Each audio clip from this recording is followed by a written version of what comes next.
Started.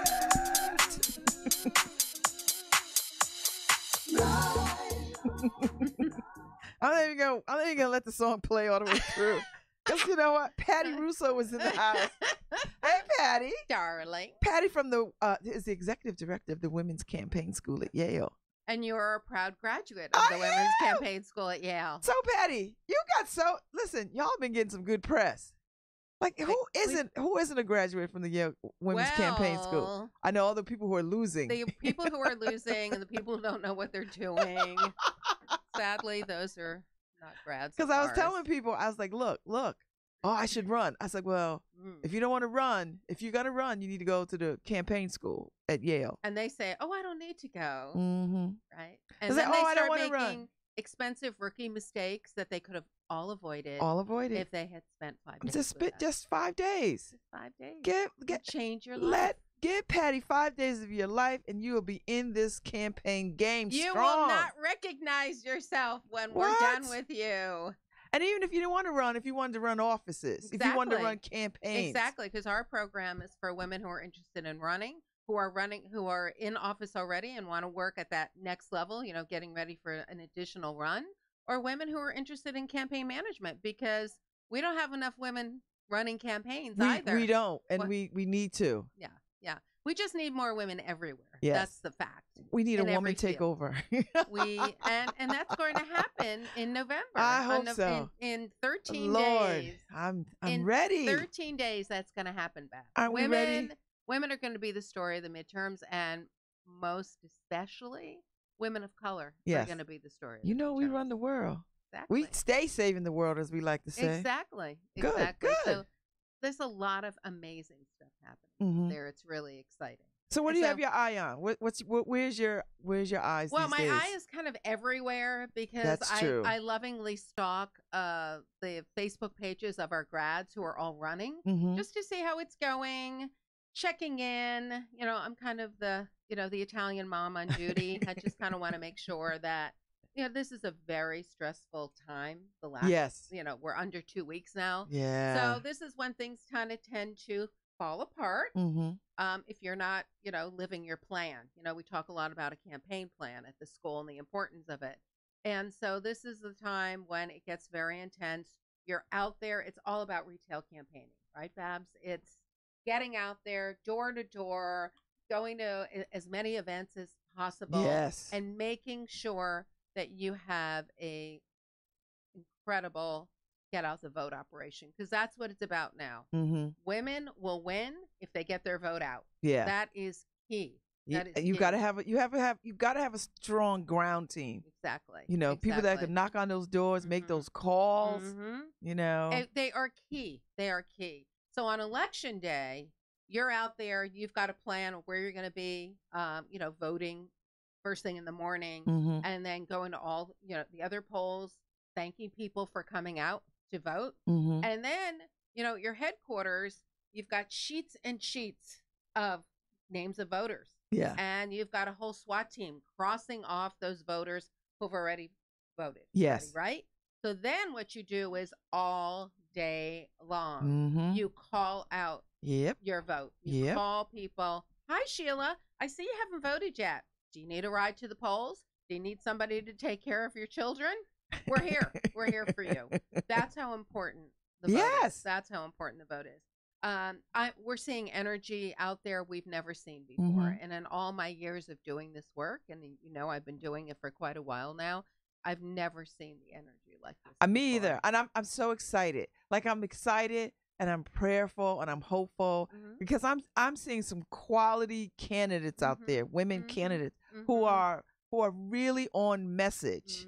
I saw on the news the other day, some woman was running somewhere and the guy who was a Republican kept referring to her as Nancy Pelosi, calling her not her name. And, she didn't cry anything. She was like, listen, X, Y, and Z. And by the way, my name is such and such, such and such. Exactly. And she didn't break a sweat. She just was like, well, you've got to have thick skin. It's a tough business, as you know. Yes. It's a very, very tough business. You can't take it personally, and you have to know how to respond to something like that. Yes. Clearly, I think you're talking about Abigail. Yes. In. She was calm, cool, and collected. Yeah. She didn't raise her voice because as women, we can't be like the men. Like remember how much criticism Hillary got because she was raising her voice. She was just talking loud like everybody else. Men do it all the time. Rally up the troops. All the time. And no one said anything about them. But the minute she does it, it's like, oh, she's shrill. She's shrill. Exactly. Oh, I don't care for that behavior. Yes. My whole thing is, we tell our students that they have to be grounded. They have to be educated. They have to clearly know what they're doing. And they have to be themselves. Yeah. So they have to be authentic. Yeah. I try to, as you know, use humor to kind of deflect things. So about a year ago, I was training a group of predominantly women. It was like 80 women and one man. And he was in the middle of the room. And I'm doing my thing, right? And I'm saying, she did this. And, I refer to her. So I was using the female pronoun. And the veins were popping out of his neck. He was red. He was livid. So at the break during Q&A, I said, questions, and he raises his hand. He said, do you not see me? Do you not see me? I'm like, of course I see you. You're the only man in the room. Of course I see you. And he said, well, you keep referring to she and her, and I'm a guy. I'm like, yes, I know. The she, her pronoun, it's inclusive. It includes you. So of course, every woman in the room got it. Or the other night, I was at an event. There were like you can't have a she without a HE, clown. It's included. I'm including you. Embrace it. Because for years it's always been he, right? And we just they had no problem with it, right. And then the other night I was at an event again, 200 women and 3 men, and of course during the Q&A, who were the first 3 hands to go up for questions? The men. And so I answered those questions, and then there were more questions from the men. And I said, okay, I need to hear from another gender. Is there a question from another gender? And then I just stood there and just waited for women to start raising their hands. So I try to use humor. That seems to help me out of sticky situations in life. But Jeanette Morrison is a proud graduate. How'd she do? She did great. She was one of my leaders among leaders. I mean, she was phenomenal. And I kept telling her, I said, we're going to change your life. I know you're in office. You're fabulous. We're going to get you to fabulous on steroids. I mean, you're not going to recognize yourself by the end of the week. And all week she kept running up to me saying, this is incredible. I had no idea. This is beyond my expectations. And that's what we like to do. We like to, over deliver for women who attend our school. And it's tough. You have been through it. It's a very rigorous program. You have to be on point. It's a week. It's intensive. It's intense. It's not like tea and cookies. No. And it mimics the energy of a political campaign. So if you have been through that, there's no time for going to fabulous restaurants in New Haven. There's none of that. There's none of that. And so we spend our day together. We take a maximum of 80 students every year for a 5-day. We spend our day together. We have phenomenal trainers, faculty from both sides of the aisle, Democrats and Republicans. We are a nonpartisan, issue-neutral political campaign training program, as you well know. And so then we spend all day at Yale Law School. And then after dinner, we break up our students into small groups, right? Case study groups. So what we want to do is just make sure that everything that they're learning every day, they're able to comprehend. Yes. And really be prepared to either run for office or run a campaign at the end of the 5. And everything. You have to learn how to hone your message, hone your wardrobe, how to deliver, how to make eye contact, how to stand up there and be confident. Exactly. How to magnify your magnificence, how to be present when you're out in the world, how to be present. Yeah. Not to kind of sleepwalk your way through. Yeah, because you'll drown. Exactly. So it's kind of a tough love situation, Jeanette, and but we want our grads to be rock star ready for anything that may come their way once they leave us. And then after the 5 days, we have a mentoring component to our school. We don't want to lose our students after their 5 days with us. We want to make sure that they stay in touch. So we have a very active private Facebook alumni page. When I travel, as you know, I'll send a message out saying, okay, I'm going to be in DC. Who wants to have breakfast with me? If you've got good news, I'd love to see you. If you are floundering, you need to see me. If you're quiet, I will find you because it's my job. And that mentoring component, we believe, is just as critical as the exemplary training. Yeah. Because that's when women get scared and small when they have a bad day on the campaign trail. Oh, I'm the only one who can't find my campaign manager, or I'm the only one that has a finance director who's, spending more money than raising more money, oh, poor me kind of thing. And we just shift them out of that. We just shift them out of that. So we think that the mentoring component is key, keeping women in the pipeline successfully. So you only do this once a year, but you travel and do sort of 2-day things, 1-day things. Yeah, I'm doing a lot of speaking throughout the country.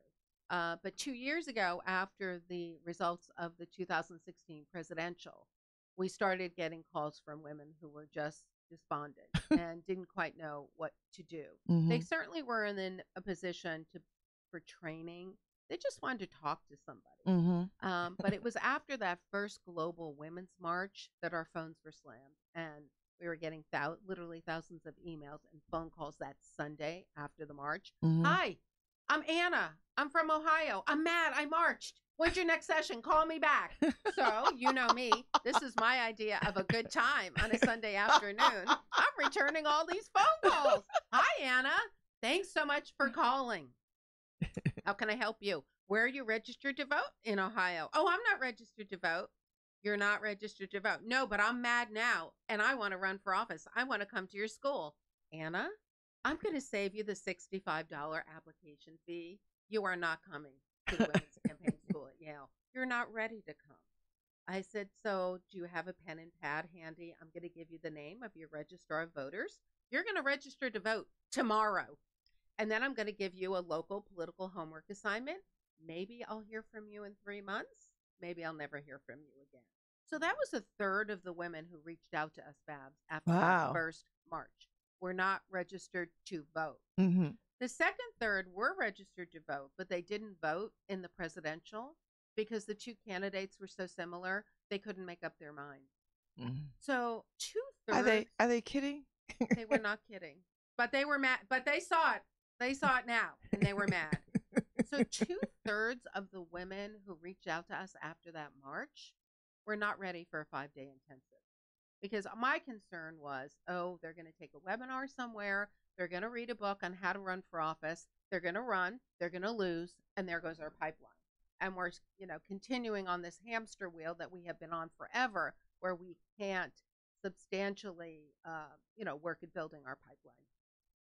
So I said, we need to raise money to create a whole new level of training for these women who are new, who have a newly discovered passion for politics, yet don't have a foundation or skill set to launch themselves effectively. So that was, we launched that about 1.5 years ago. It's called the Women's Campaign School at Yale, the Basics. It's a 1-day intensive. I like that. And it has been phenomenal. We just did one in Bridgeport 2 weeks ago, funded by the Women and Girls Fund of the Fairfield County Community Foundation. And women... Let me stop you 1 second. People are like, where are the boas if Patty Russo was on? I'm getting text. Why are there not any boas when she is here? I'm sorry, I didn't mean to interrupt you, but I'm getting these texts. People are like, we're watching. We don't see the boas. I love it. They're here. Oh gosh, that is pretty. And they're Delta red. Ooh. Right? So here we go. All right. Oh my God. Because we wouldn't be right. I know. Without... I feel so much better now. Okay. Thank you to our wonderful fans I just out feel, there. I feel Zsa Zsa Gabor. Like it's my well, inner Zsa Zsa. Between the hair and the glasses and now the bling. Oh yes. Okay. Patty came with a gift. Wait, so only Patty Russo gives me the best damn bling I own, right? So she gave me the Delta pin from Martha's Vineyard, right? It's the Delta Sigma Theta sorority pin from Martha's Vineyard, and it's blinged out. Blinged out. It matches your glasses. Oh my God! I saw it and I just like, oh! It's just gorgeous. Bling. It is pretty. It is pretty. It'll be on my person all day. So okay, everybody, the bows are on. The bows are on. Thank you. Thank you so much. So we started this. So we did a training in Bridgeport. I feel like Elton John. Yeah. Oh, we look even more fabulous. Oh yes, than Elton John. And this is not our last tour, is it not? No. And so the response has been phenomenal. We've done 10 of them throughout the country. And the response has been amazing. And so now we're actually creating our own pipeline to our 5 days. Absolutely. Because women at the end of the one day will say, wow, there's a lot more to this than I thought. And I want to go back home, launch myself, and apply in a couple of months. So that's been what's been so exciting about the one-day training. So we've trained close to 2,000 women via our one day already. Oh my Lord. So the response has been phenomenal. And the thing that was so wonderful in Bridgeport were women attended and they brought their daughters. They brought their granddaughters. It was just multi-generational activism. It was so exciting to see that, which cool. we had never experienced before. So, I love that. So if your listeners are interested in either the one-day trainings or the 5-day intensive, which will be in June again next year at Yale Law School, they can sign up for our newsletter via our website, wcsyale.org, and they can like our Facebook fan page, which is Women's Campaign School at Yale. And that's when we'll start sending out information about where I'm going next to do a one-day training and when our dates are announced in June.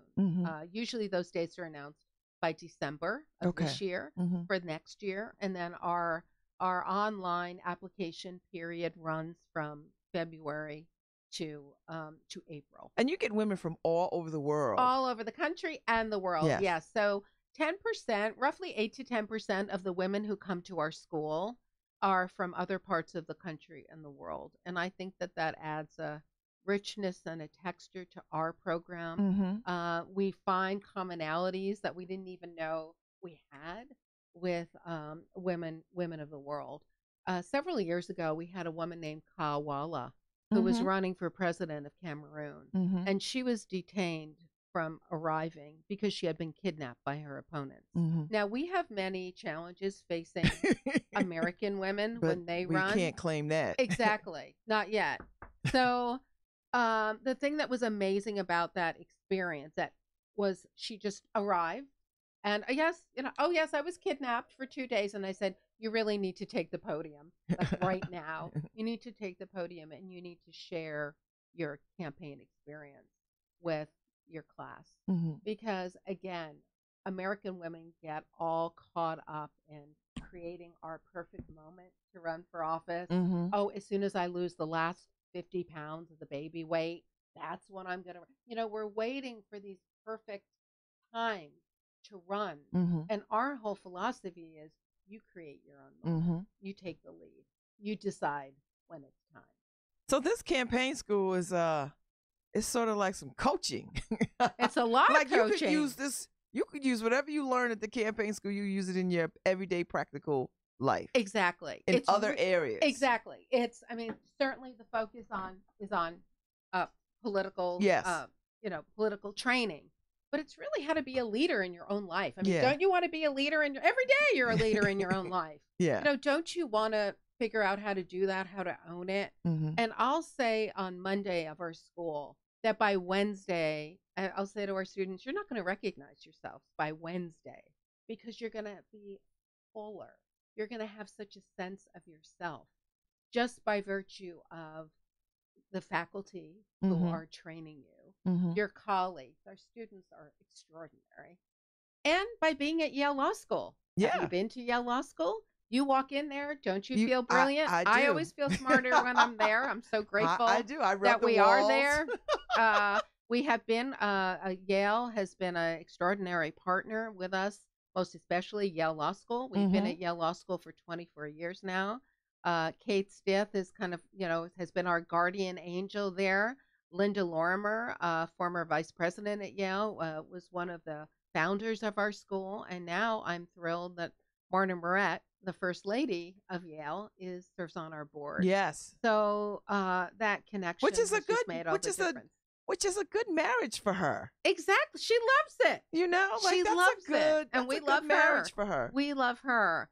So she's just been an extraordinary member of our board, and she's really just started. And what she can do, basically no one else can do. And she's just been amazing already. And we're really, really excited and so grateful to her for, she's very busy, as you know. Yes. And for her to step up and be a leader on behalf of our school. I think it's a good look for her to do that. I think it's great.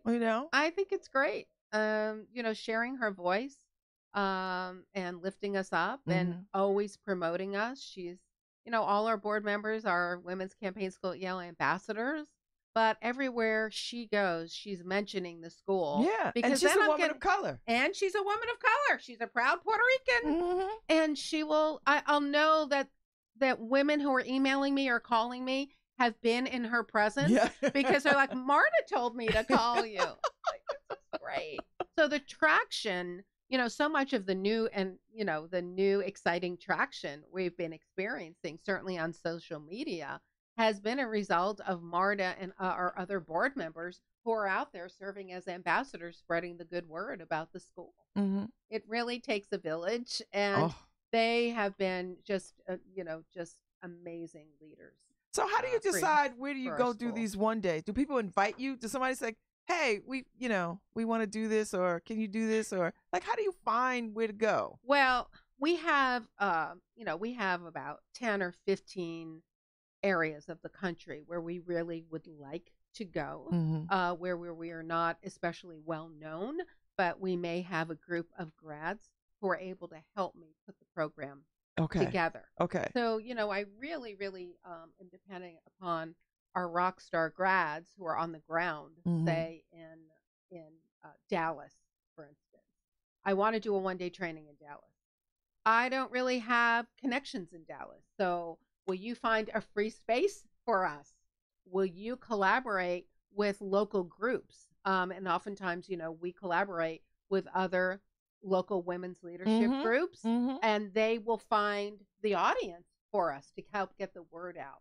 So, for instance, the YWCAs have been a very active supporter partner with us all over the country. And so then they can get the word out that we're coming, and they help us build an audience. Because again, not being in Dallas, it's difficult. And you're only coming in for one day. Exactly. Like a SWAT team. We did one in Fort Wayne, Indiana. We did one in Fort Wayne this summer. And it was extraordinary. I mean, it was just phenomenal. I'd never been to Fort Wayne.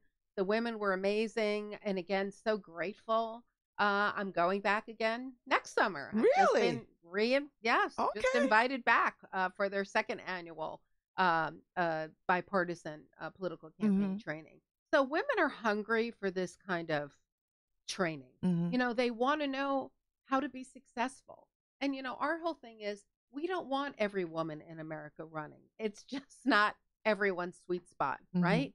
We want to train those who have a passion for politics, who have a commitment to their community, who want to change the world with us, basically. We want to skew women for success. That's our whole game plan. That's what's so amazing, not only about the 5-day, but the 1 day. I mean, the 1 day is just the basics. And then you either say, wow, this is exciting. This is for me. I can't wait to get in. And now I know where to start to be effective. Or, wow, what was I thinking? I don't want to do this. I'll figure out another way to be a leader. But this is not for me. But that's what you want, though, right? Exactly. You want people to sort of like. I mean, the joke about me is, in all my years of doing this work, and as you know, I love the work, I've convinced more women not to run than to run. And I think that's equally valuable, because sometimes, while a woman thinks, yeah, this is for me, or they'll see Rosa DeLauro on CNN and say, wow, look at her. I could do that. Mm-hmm. Well, they have no idea what it takes to be Rosa DeLauro. Yeah. All the homework, just all that it takes to be that. Mm-hmm. And once they know, they're either excited and they want to do more of it, mm-hmm. or they think, oh no, this is not for me. I have to find another path to be a leader. Because there are all different paths to be a leader, as you know. I know. Right? Right? You know. You're a leader, and in the political world, there's all kinds of way. I mean, you might want to be a lobbyist. Mm-hmm. You may come to the campaign school and like, you know what? I'm much more effective pushing an agenda. Right. Right. And women usually enter politics for a cause, mm-hmm. right? They're concerned about something going on in their communities, or they're concerned about an issue that's important to them personally. That's usually the path to a woman that has been the traditional path to women getting engaged politically. Something is happening that is wrong and bad, and they want to fix it. That's what we do, right? We fix stuff. And so as a result, it's never about, well, this is a great power play for me, and I'm going to have access now. It's never about that. It's about, well, this is a problem in my community, and I want to fix it. And so again, we talk a lot about the different paths, a man takes versus a woman. Yeah. When she decides, to run, or he decides to run. Yeah. And as a result of that, we really honor and work with the female perspective, mm-hmm. at the school. And as a result of that, women learn how to access their power. Talk to me, Patty, about women raising money. Because I remember hearing, I think I heard it at the campaign school, that men will have no problems writing a big check. None. They don't call a wife. They don't consult. There's like, you need $500 or $1,000. Here you go. Mm-hmm. Women, we will haggle over $100 check. Exactly. Or $50 check, mm-hmm. or we won't go much beyond, because mm-hmm. we have to check everything else before mm-hmm. we write mm-hmm. the big check. Mm-hmm. Talk a little bit about that. Well, I think it has. Gloria Steinem said to me once years ago, because we talked about that. Why is it that men max out $2,500 like it's $25, right? And women agonize over any amount. And she said, well, it was because women haven't had their own money long enough. Well, you would think that in 2018, mm-hmm. we have had our money. Oh, gosh, there are boa feathers all over your screen here. It's lovely, cascading down. The women have not had their own money long enough. Well, mm-hmm. have we not had our own money long enough now? Now. I would think so.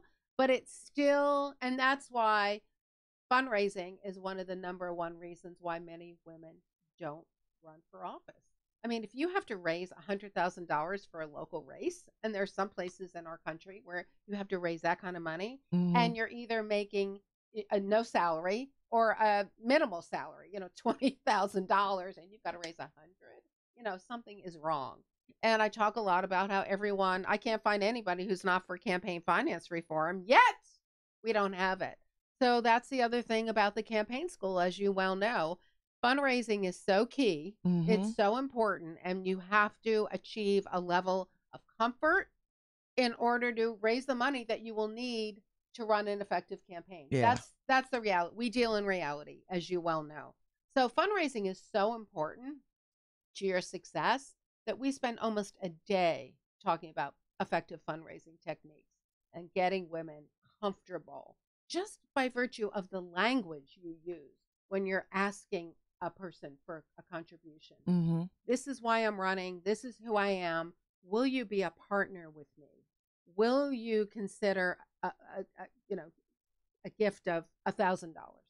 Will you be a partner with me? Versus, will you help me? Can you help?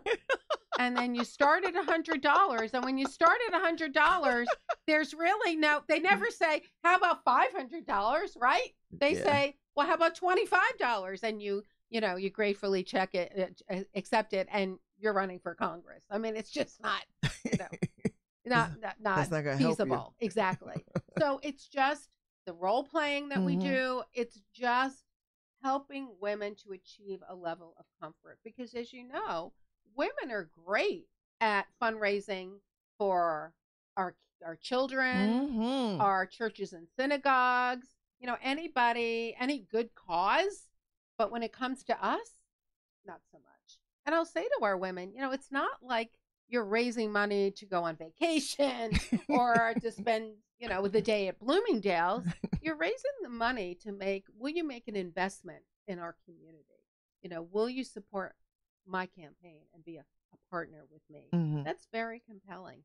Because at some point, I mean, we're going to have some women running for president. I mean, hopefully. Yes. I think so. Well, you see them come. I mean, they're. I've seen Kamala Harris out there, and Kamala's out there, Kirsten's out there, Amy Klobuchar's out there.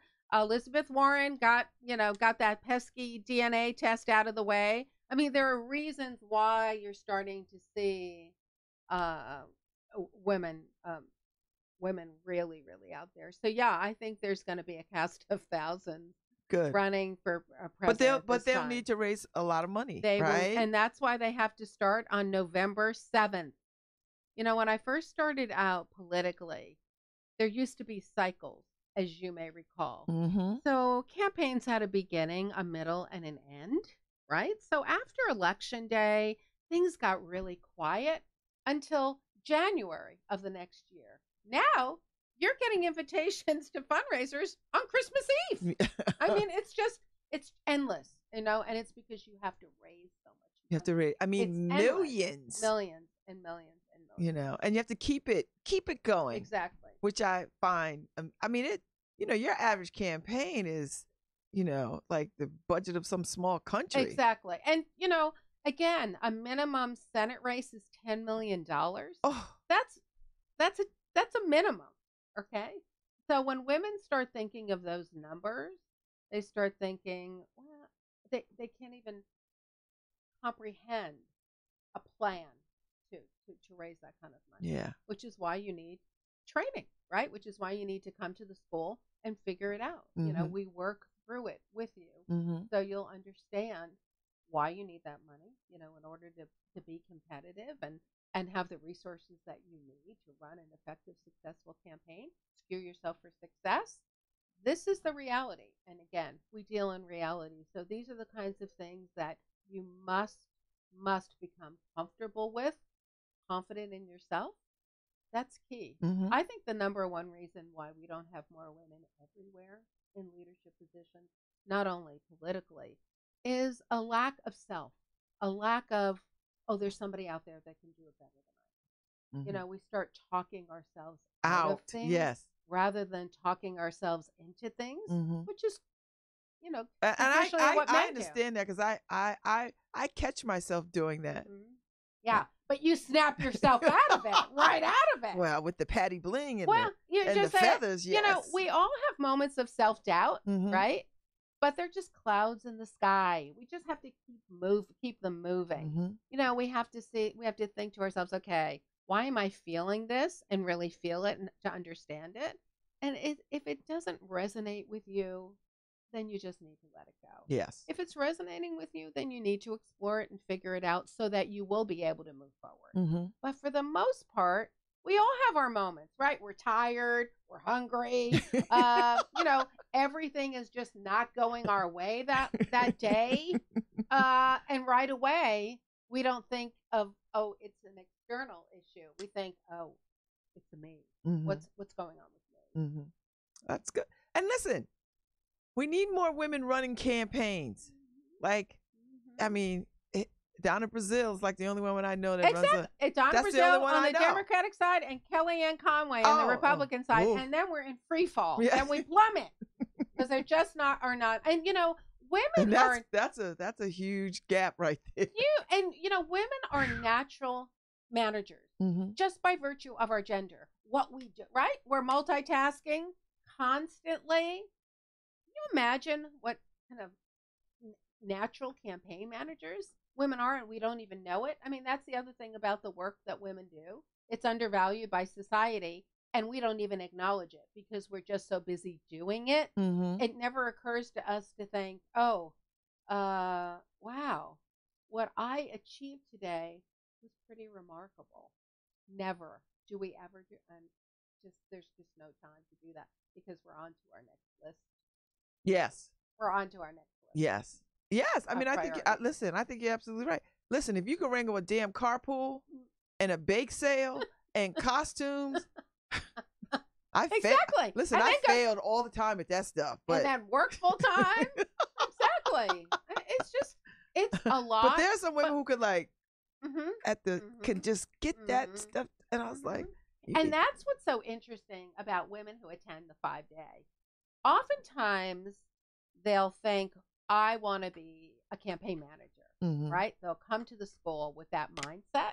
And by Wednesday, they're like, hey, I want to be the candidate. I want to go home and think about what I can run for. Yeah. And that's really exciting to see that. And then there are other women who are thinking about running and think, wow, my skill set is really better utilized, more effectively utilized as a campaign manager. I like doing 100 things at once.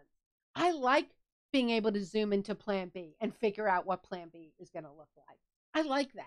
That's my skill set. So again, that's the experience of our women at our school, our 5-day, is they think one thing, but then maybe not. Yeah. They're more open.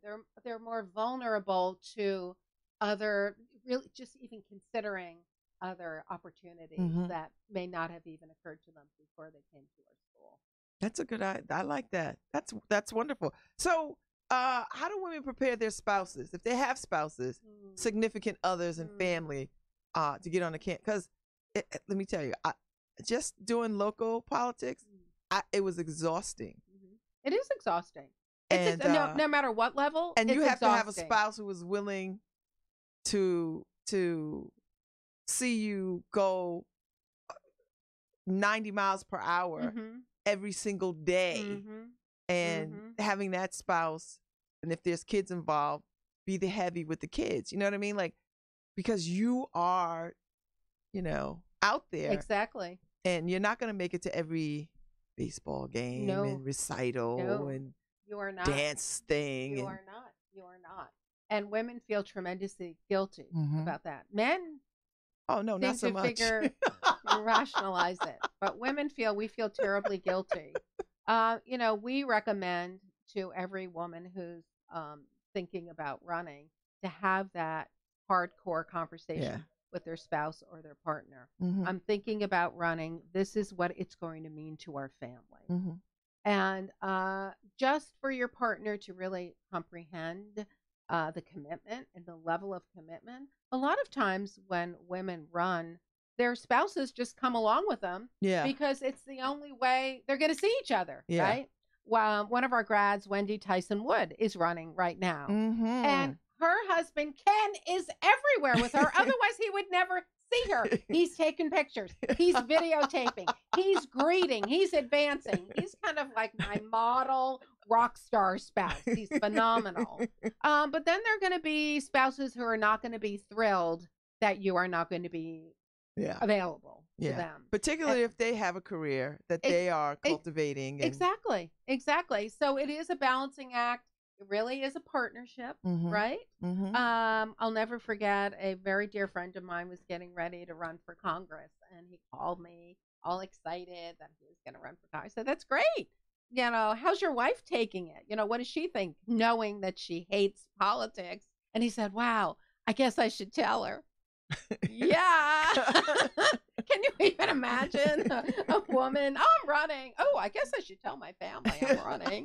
And of course, I say to women who have teenage children, they are not going to be happy because this is going to be an incredible inconvenience to their lives. When they're little, they think it's cute. Yeah, see, that's what it was for me. My kids were little. Yeah. And they were cute. They were and cute. I could bring them and they were fine. Exactly. I don't think I could imagine them now. You know, Pat Schroeder, former congresswoman from Colorado, had an incredibly supportive husband, a couple of teenage children. She wins. First day on the job, she gets a call on her desk, you know, in Congress, and it's her son. Hi, Mom. And she's so excited to hear his voice and thinking, wow, isn't this great? He's calling to ask me how my first day in Congress has been. What's for dinner? What's for dinner? I don't know what's for dinner. I'm not going to be home tonight. You know, I'm in Washington, D.C. Where's your father? Oh, he's in the living room reading the newspaper. Well, I suggest you go in and ask him what's for dinner. So, you know what I'm saying? Mm-hmm. I mean, it's just, these are the roles that we play in, you know, in our lives.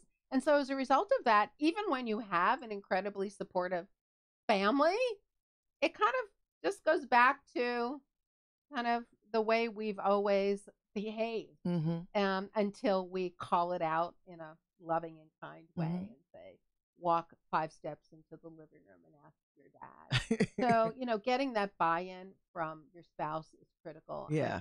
Your family is critical because you are not going to be home. You're just not. And there was a woman once who wanted to run for state senate.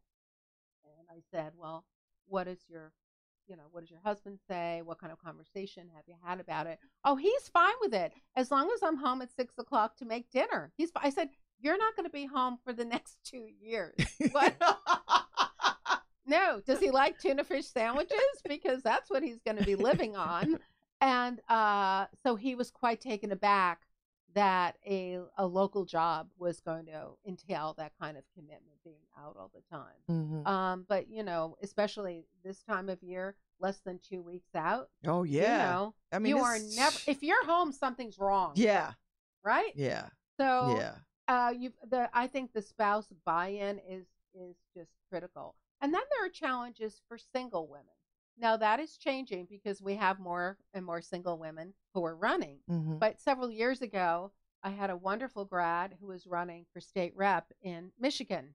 And I was coaching her, so I knew quite a bit about her family and her campaign. She was running an extraordinary campaign. And she called me one night, 10 o'clock my time. Hi, Patty. Can you call me back? My photographer's coming to take pictures for my brochure. I have no family. I'm sitting here on my sofa in my living room, all alone with my dying snake plant. Call me back. So it's 10 o'clock at night in Connecticut. She's getting, you know, this is happening the next morning. I'm thinking, what could I possibly do for her? So I call her back. I'm like, what's up? She goes, well, I'm looking at this pathetic shot of me on my sofa alone. And I'm thinking about the man that I'm, you know, running against, who has a beautiful family, you know, perfect kids. She goes, even the dogs are beautifully groomed. And I'm sitting here alone on my sofa with my dying plant. And I'm not feeling great about what my brochure is going to look like. And I said to her, where are your parents? Knowing full well where her parents were. Well, you know, they live around the corner. Wake them up. Give them the good news. They're going to have a starring role in your brochure. Where's your sister? Well, you know, she's upstairs asleep. Give her one of your Nanette Lepore dresses. She's got a starring role on that sofa. You define who your family is. I mean, that's pretty powerful. Throw that plant out. There's no room, no need for a dying snake plant. Throw it out. Oh, go run and get another. Target is around the corner. Exactly. Go get another one. So that's why the mentoring piece is so critical, because see how small she was and fearful, and then she just shifted into fabulous. Yeah, you're right. I determine who my family. Oh, there are people saying hi to you. Janice Fleming, Patricia Kane. So thanks to you for her. For your tireless advocacy. So people are watching us. I love it. I love it. And that's what I love about Connecticut, as you know. I love knowing everybody. And you know everybody. Exactly. My girlfriends are my lifeline, as you know. Yes. And I just love it. And I'm just so grateful for it. And as you know, I don't do this work alone. If I did, I would be mighty unhappy. I'm able to call my girlfriends and, hey, I'm coming to DC. Who wants to work the registration table for me? Or I'm going to LA. And wherever I go, there are amazing women out there ready to step up and lead with us. That's what makes the difference. That's what's going to make the difference on election day. When women say, "Oh, this work is phenomenal." Yes, the work we do together is phenomenal. So tell people where to find you, because we have to bounce in a minute. Okay. They can find us find me through our website, wcsyale.org, or they can give me a call at 203-734-7385. So Patty's going to come back after the elections. Yes. Because we have to process all the winners and what happened. And exactly. and how many of the campaign school candidates won their races. So if all of you could just do one thing to move a candidate forward the next 13 days, you could do anything in 13 days. Yeah. If we all get out there and do one thing. Do one thing and send some daggone money. Exactly. It's never too late to send money. Because this is where your money will make a difference right here. Exactly. Send a candidate of your choice some money. Exactly. And do what you can for them. I like that. That's it. Thank you, Patty. Thank you. Thank you for the bling. Thank you for the boas. So it's always fun to start my morning with you in New Haven. So I'm gonna try to get. So we have to figure out when you're gonna come back after the election. I have a date for you in mind. Good. Yeah. So we could talk about this, because this is gonna be a lot exciting. Exactly. It's gonna be really exciting. Thank you, Harry. Thank you, Babz. I'll play us out.